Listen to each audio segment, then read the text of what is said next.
Emma pulled her jacket tighter round herself as she walked through the front doors of Riverside High School. The morning sun was shining, but she felt cold inside. At 16 years old, she had been living in this small English town for 2 years now, but she still felt like a stranger. Her father Hassan had found a good job at the local factory when they moved here from Pakistan.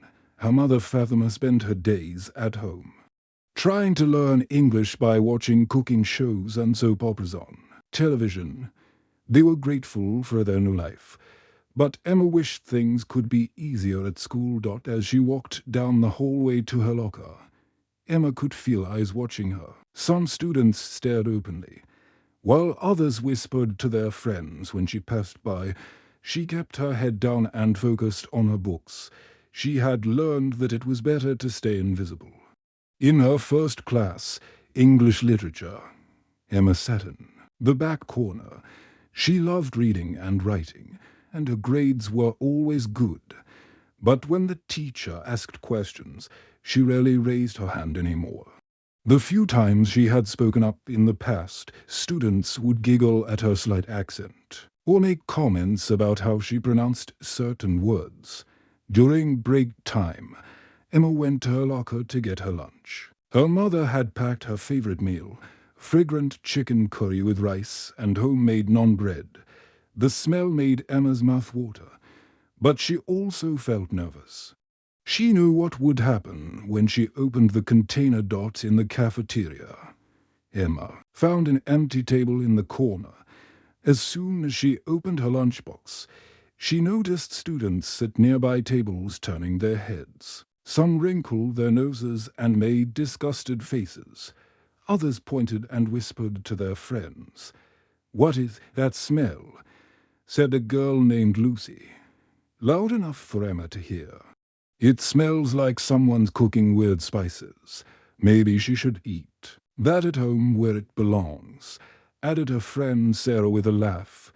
Emma's cheeks burned with embarrassment. She loved her mother's cooking, but she wished she could have simple sandwiches like the other students. She ate quickly, trying to ignore the comments and stares from the other tables. After lunch, Emma had math class with Mr. Peterson. She was good at mathematics and usually enjoyed the subject.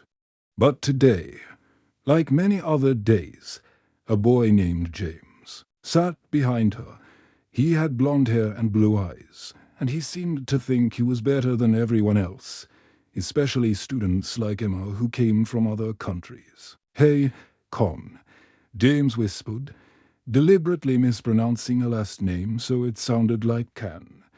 "Did you finish your homework, or were you too busy learning how to speak English properly?" Emma pretended not to hear him. She opened her textbook and tried to focus on the numbers and equations on the page. But James wasn't finished. "Why don't you just go back to where you came from?" he whispered even quieter, so the teacher couldn't hear.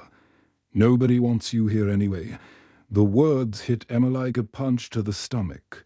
She felt tears starting to form in her eyes. But she blinked them back. She wouldn't give him the satisfaction of seeing her cry. Instead, she gripped her pencil tighter and stared at her worksheet until the letters and numbers became blurry. Mrs. Wilson, the math teacher, was writing equations on the whiteboard. She was a kind woman, but she never seemed to notice when students made cruel comments to Emma. Sometimes Emma wondered if the teachers simply chose not to see what was happening, because dealing with it would be too difficult. When the school day finally ended, Emma walked home slowly. She passed groups of students laughing and making plans for the weekend. She wondered what it would feel like to have friends like that. People who wanted to spend time with you and share their secrets. At home, her parents were waiting for her. Hassan was sitting at the kitchen table, still wearing his work clothes from the factory. His hands were rough and dirty from his job, but his smile was warm when he saw his daughter. "How was school today, Beta?" he asked, using the Urdu word for daughter that always made Emma feel loved. It was fine. Papa, Emma replied with a forced smile. She had become very good at pretending everything was okay. She didn't want her parents to worry about her problems at school. They worked so hard to build a good life for their family in England. She didn't want to add to their stress. Her mother Fatima came out of the kitchen, wiping her hands on her. "Ibran, are you hungry?" "Emma, I made your favorite cookies. Thank you." "Mama," Emma said, accepting the plate of sweet cookies that reminded her of home in Pakistan. She sat with her parents for a few minutes, listening to them talk about their day and watching her mother practice English words from her notebook. Later that night, Emma lay in her bed staring at the ceiling. Through her window, she could see lights in other houses where families were spending time together. She wondered if the students from her school were happy with their friends. Planning fun activities and sharing jokes. The loneliness felt like a heavy stone pressing down on her chest. Each day it seemed to grow heavier and heavier. Emma closed her eyes and tried to imagine a different tomorrow. One where students would smile at her in the hallway and invite her to sit with them at lunch. But deep in her heart, she knew that tomorrow would probably be exactly the same as today. She pulled her blanket up to her chin and whispered a quiet prayer in her dew, asking for strength to face another day. 3 months had passed since the school year began, and Emma thought she had seen the worst of what her classmates could do. She was wrong. October brought with it a chill in the air and an even colder atmosphere at school. It was a Tuesday morning when Mr. Brown announced that their history class would be studying immigration to Britain. Emma felt her stomach drop as soon as she heard the topic. She knew this would end well for her. Today, we're going to learn about the different waves of people who have come to live in Britain, Mr. Brown said as he walked round the classroom. We have students here whose families have interesting stories to share. Emma sank lower in her chair, hoping he wouldn't notice her, but it was too late. Mr. Brown's eyes landed on her, and he smiled in what he probably thought was an encouraging way. "Emma, would you like to share your family's story with the class? I think it would be very educational for everyone to hear about your journey from Pakistan." Emma's heart started beating so fast she thought everyone could hear it. She looked round the room and saw 28 pairs of eyes staring at her. Some looked curious, others looked bored, but a few looked hostile. James was smirking in his usual cruel way, and Lucy was whispering something to her friend Sarah. I don't really know much," Emma stammered, hoping Mr. Brown would choose someone else. "Come on. Don't be shy," the teacher insisted. "Just tell us a little bit about why your family decided to come to England." Emma had no choice. She stood up slowly, her legs feeling weak beneath her. She cleared her throat and began to speak in a voice so quiet that students in the back had to lean forward to hear her. "My family came to England 2 years ago," she began, her hands trembling slightly. "My father found a job at the local factory. We left Pakistan because we wanted a better life and more opportunities." She paused, looking down at her desk. "My father works very hard at the factory. He works extra hours when they need him. My mother is learning English by watching television and reading books from the library. We are very grateful to be here and to have this chance." Emma sat down quickly, her face red with embarrassment.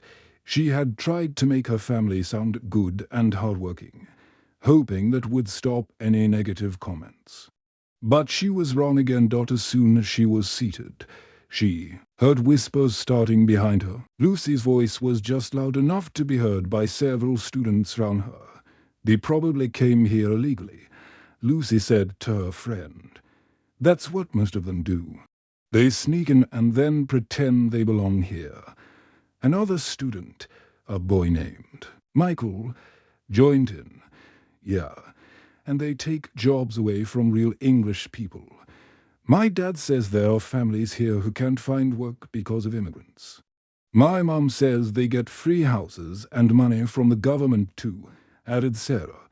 Well, British people have to work hard for everything. Several other students giggled and nodded their heads in agreement. Emma felt like she was going to be sick. Her hands were shaking so badly that she couldn't hold her pen properly.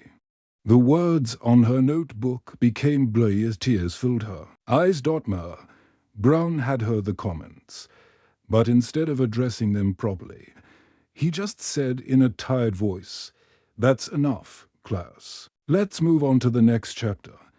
Emma couldn't believe it. The teacher was going to pretend nothing had happened. All those cruel words about her family were just going to be ignored. She tried to take notes for the rest of the class, but her hands wouldn't stop shaking. When the bell finally rang, Emma grabbed her books and rushed out of the classroom. She needed to get away from all those staring eyes and whispered comments. She ran down the hallway to the nearest bathroom and locked herself in the last stall. As soon as the door clicked shut, Emma broke down completely. All the months of holding in her, pain and frustration came pouring out.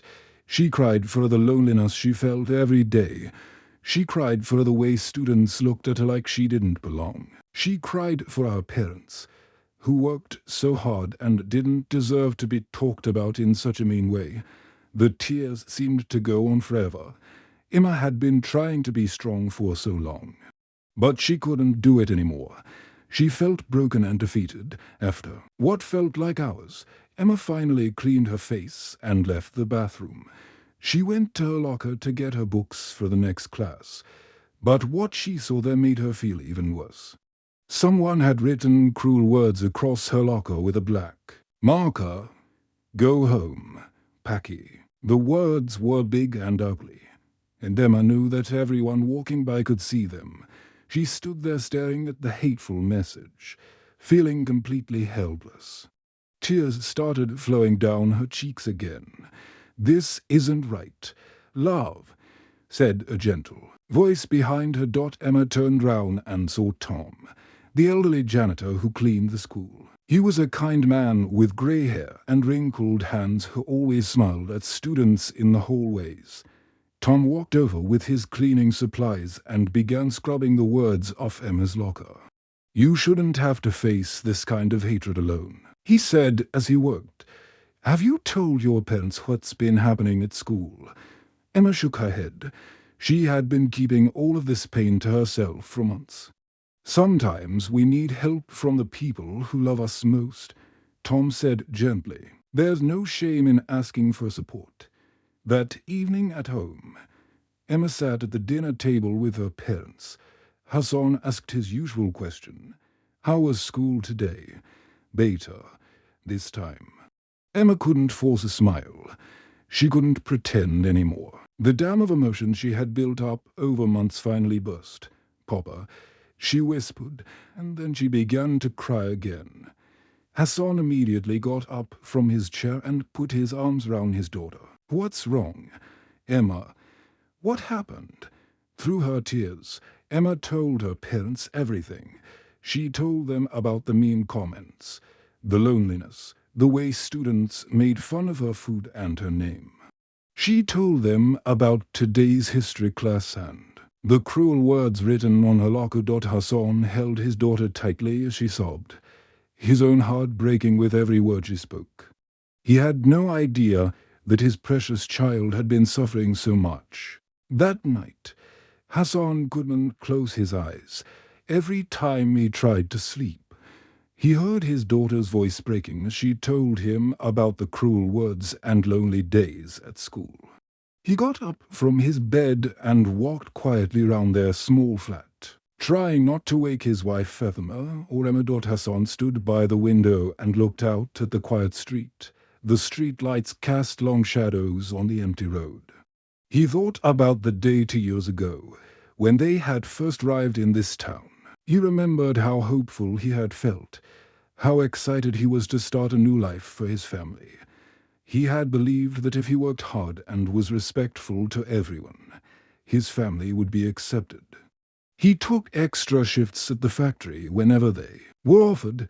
He always said please and thank you to his supervisors. He never complained, even when the work was difficult or when some of his co-workers made jokes he didn't understand. Hassan had thought that being a good person and a hard worker would be enough. He believed that people would judge his family by their actions, not by where they came from or what they looked like. Now he realized how wrong he had been. His beautiful daughter had been suffering for months, and he hadn't noticed. She had been hiding her pain behind forced smiles and cheerful words.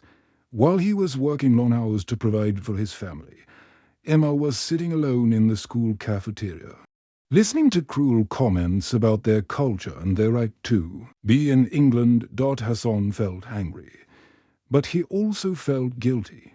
How could he have been so blind to his daughter's struggles? He was supposed to protect her, but instead he had been naive about the challenges she would face. As the night went on, Hassan made a decision.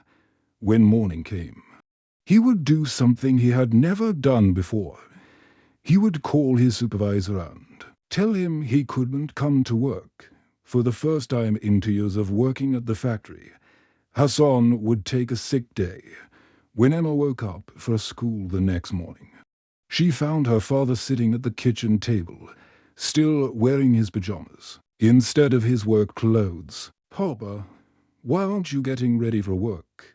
Emma asked, confused. "I called Mr. Johnson this morning and told him I'm sick today," Hassan explained. "But I'm not really sick.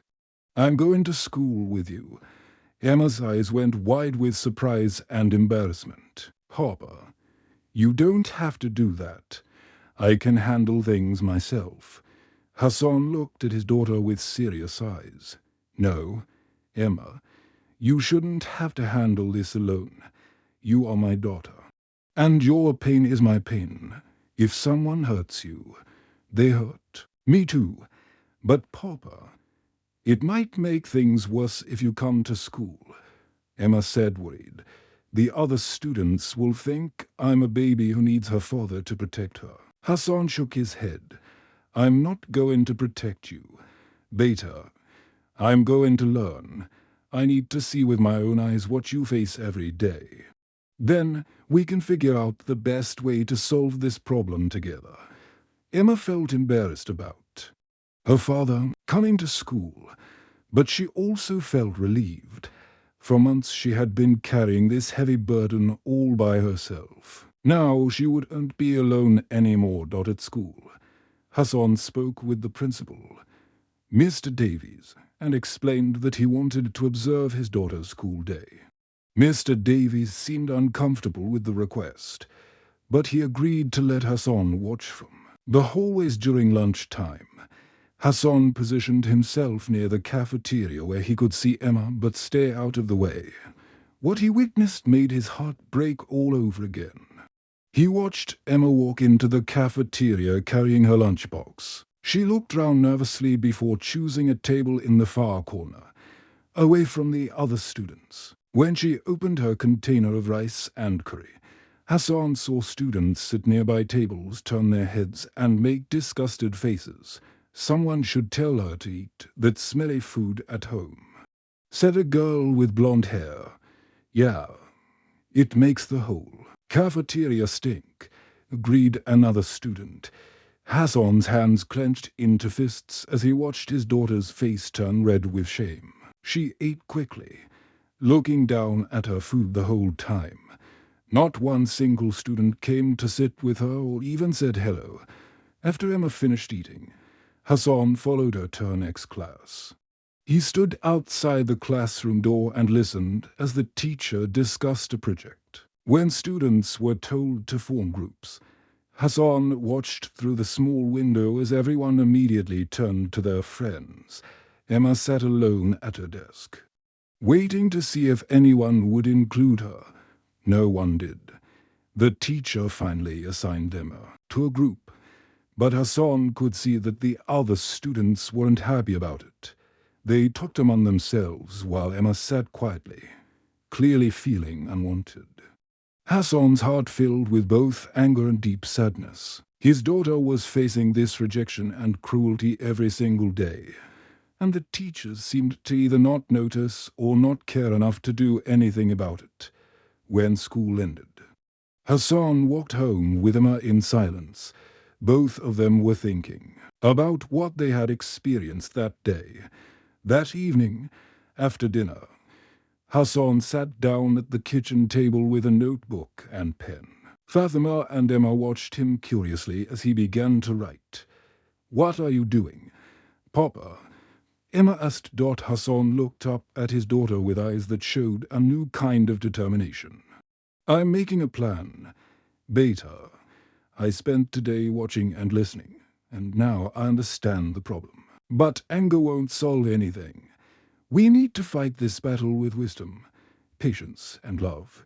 He continued writing for over an hour, filling several pages with his thoughts and ideas. "Tomorrow," Hassan told Emma, "we begin to change things, not just for you, but for every child who feels different and alone in this school." Emma saw something in her father's face that she had never seen before. It was strength mixed with hope and determination.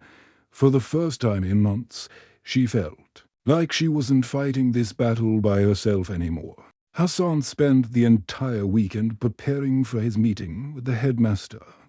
He wrote down everything he had observed during his day at the school. He made notes about the cruel comments Emma heard, the way she sat alone at lunch, and how teachers seemed to ignore the problems happening right in front of them. On Monday morning, Hassan put on his best shirt and tie.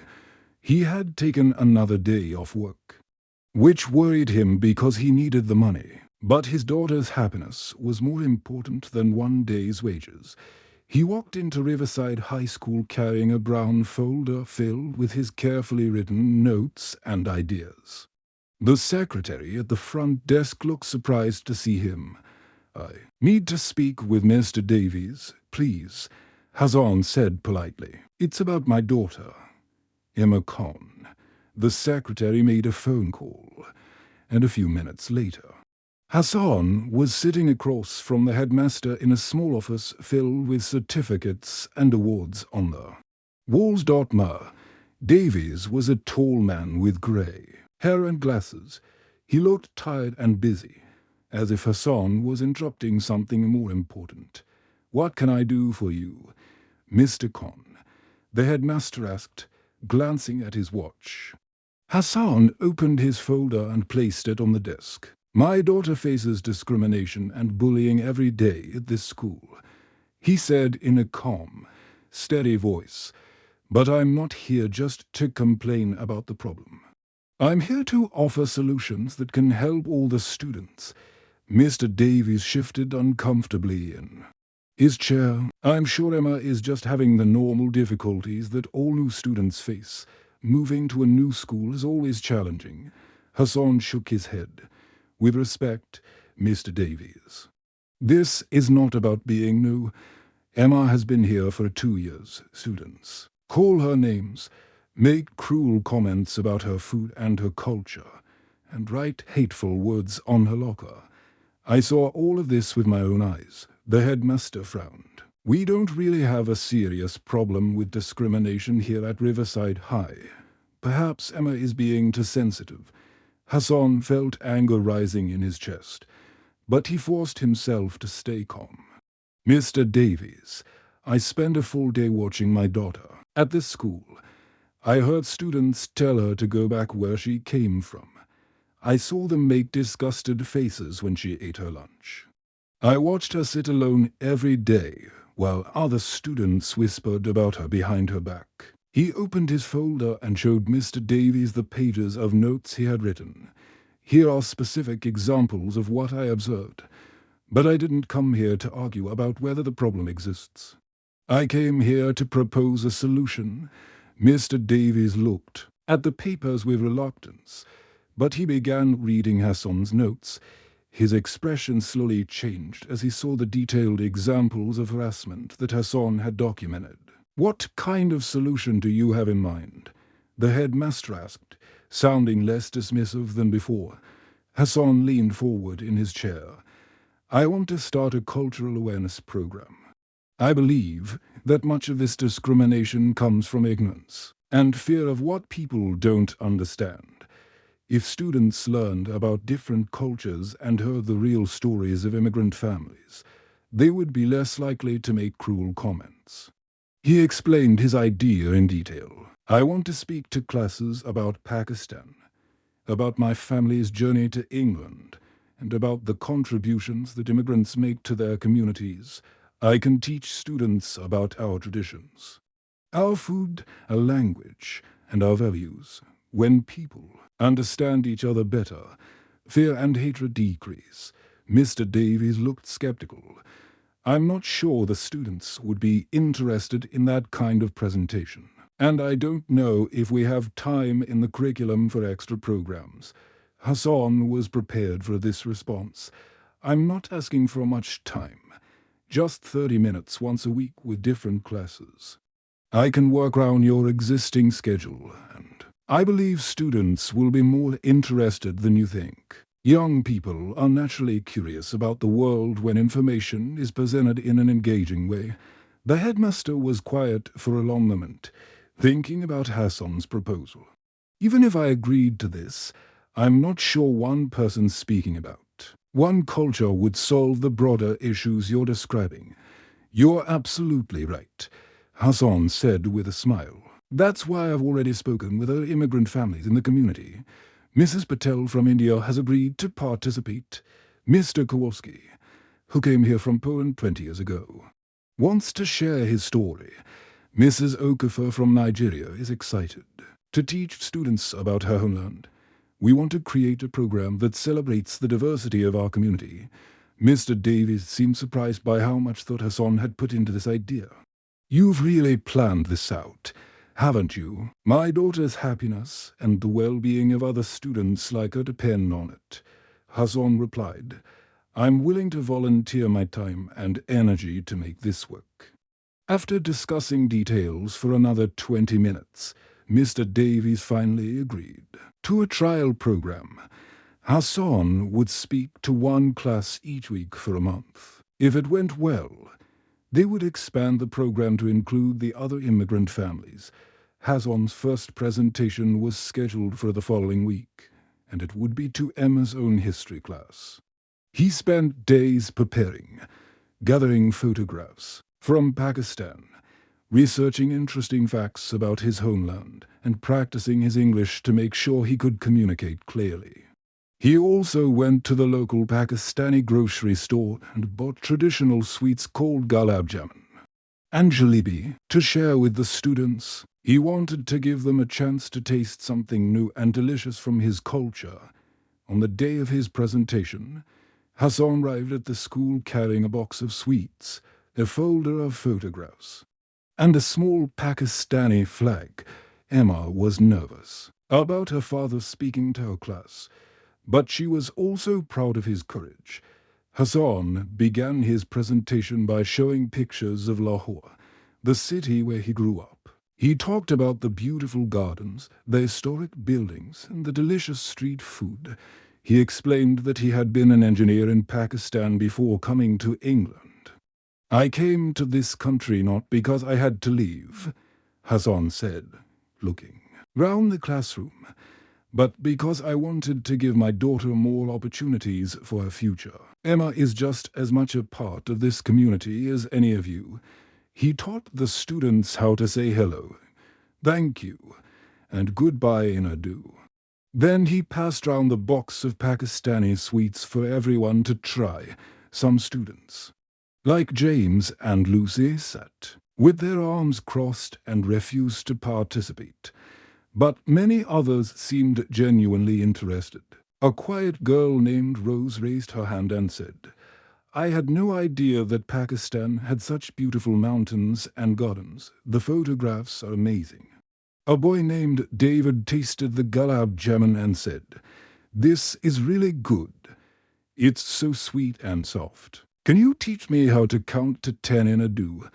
Hassan smiled as he taught David and several other students basic numbers in his language. He watched Emma's face light up as she saw her classmates showing genuine interest in her family's culture. By the end of the 30-minute presentation, several students were asking thoughtful questions about Pakistani traditions, food, and customs. Hassan had planted seeds of understanding and curiosity that would hopefully grow into acceptance and friendship. As he packed up his materials, Hassan felt hopeful for the first time in weeks. He was changing minds one story at a time, one student at a time. After watching her father speak with such courage and dignity to her classmates, Emma felt something changing inside her for months. She had been hiding and staying quiet whenever students made cruel comments, but seeing Hassan stand up and share their story with pride made Emma realize that she didn't have to be ashamed of who she was. The very next day, Emma got a chance to practice her new confidence. She was sitting in the cafeteria eating her lunch when James walked by her table. As usual, he wrinkled his nose and made a disgusted face. "That food smells terrible," James said loudly so other students could hear. "Why do you always bring that smelly stuff to school?" In the past, Emma would have looked down at her food and said nothing. But this time, she looked up at James and smiled calmly. "This is biryani," Emma said in a clear voice.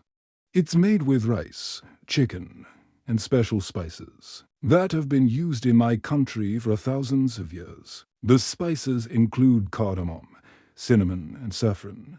Would you like to try a small bite?" James looked surprised that Emma had responded instead of staying quiet. He seemed unsure what to say next. "Come on, just try one bite," Emma encouraged him, holding out her fork with a small piece of the fragrant rice and chicken. "I promise it won't hurt you." Other students at nearby tables had stopped eating their own lunches to watch what was happening. James looked round nervously, then decided to take the tiny bite Emma was offering. His expression changed immediately as he tasted the complex flavors. "Oh," he said, looking genuinely surprised. "That's actually really good.